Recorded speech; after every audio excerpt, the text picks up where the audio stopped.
My name is Kerstin.Hacker. I was born in Germany in 1968. I lived in Germany till I was about 19, then moved to Czech Republic where I did my studies, and then came to the UK and have lived for over 20 years in the UK now. I was interested in photography from a quite early age. I think it had to do with my father, who was a teacher in photography as well, and he brought me into being with other people who were interested in photography. He was teaching other teachers how to teach photography, and that really helped, I think, for me to engage with the subject from a really early age. I would be there when they were talking about photography. I would make the coffee. I would listen to conversations about photography, and that really got me going, I think. And as I was learning about photography, I also enjoyed the teaching aspect. So I started teaching when I was 16, kind of the younger groups of in my secondary school who were interested in photography.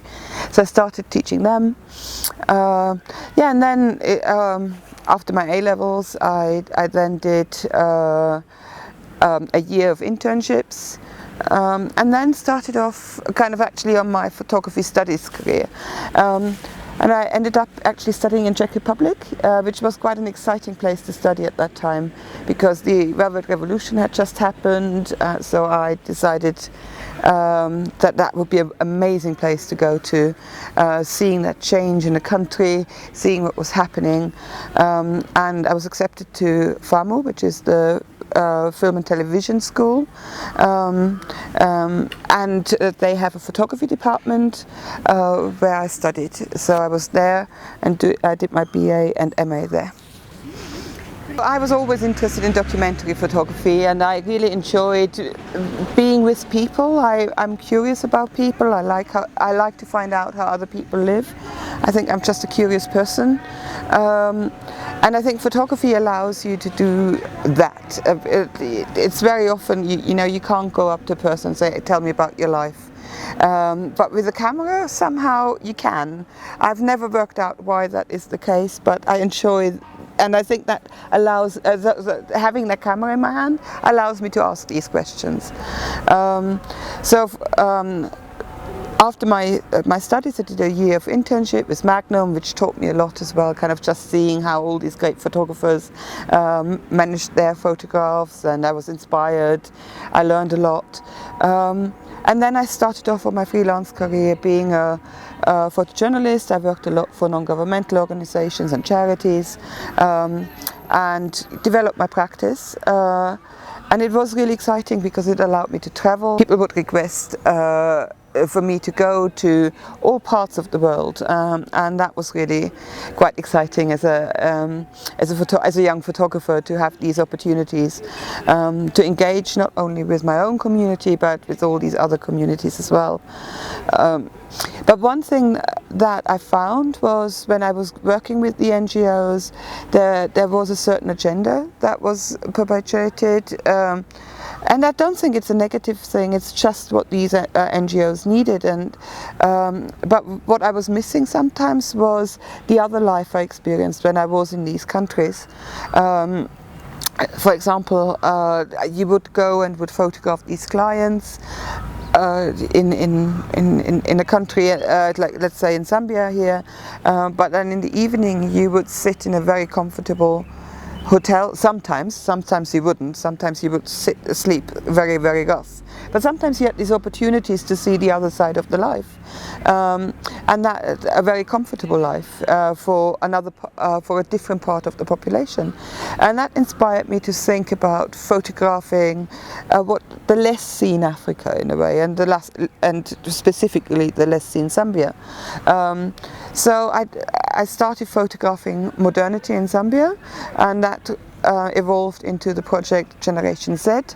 It's still an ongoing project. I had a few exhibitions, one in Zambia and several in the UK, discussing, and I think the work discusses kind of a different representation of Africa, and that's quite exciting.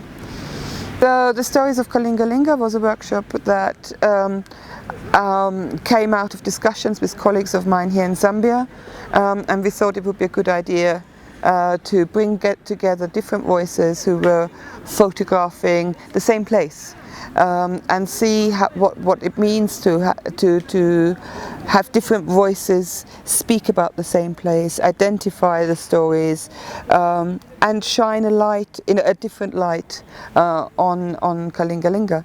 And Kalingalinga is very interesting because it's really changing, it's rapidly changing, there's so much development.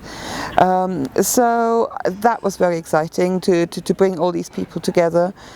And what I really love is kind of that I'm part of that photographic process as well. So I'm not only running the workshop, I'm also part of the people that photograph there, and that gave me a great opportunity as well to discuss practice, how I go about getting in contact with people. The workshop of Kalingalinga came because I was collaborating with the University of Zambia for the last 10 years. I'm working together with VAC for 10 years, for 4 years.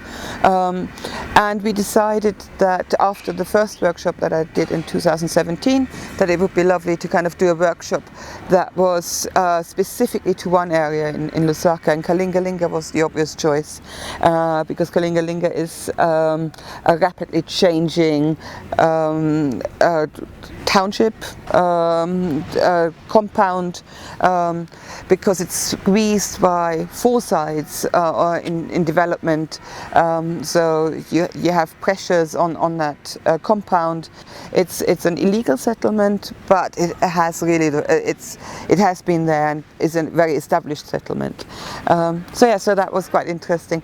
So one of the things I found really fascinating was kind of seeing how Kalingalinga was built up, and next to Kalingalinga is this factory, or this workshop factory that produces bricks for a kind of concrete bricks. So they have a concrete mill there, and they're literally making them by hand. There's very little mechanical work there.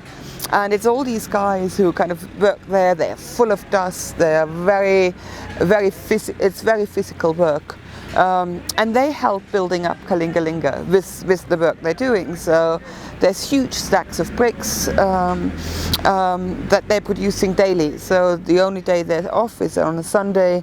Other than that, they're constantly at work. So from 9 to 5. And a lot of them live in Kalingalinga as well. So they are building this material that builds up Kalingalinga at the moment, and I found that really fascinating. So what I decided is to do a project, an analog project. I thought it would work quite well in this very white environment to have black and white photographs. So I photographed individuals, formal portraits, but with a really bright background. So what really interested me was kind of these people in that environment, which was really dusty, and the people were actually surprisingly open. I thought it would be more difficult to work in this, but people were very excited. So what was really interesting was kind of seeing them in that environment, and they were very keen on being photographed, and they waited. So what I just promised them would be that I would give them a group photograph. So they will get that by the end of the week.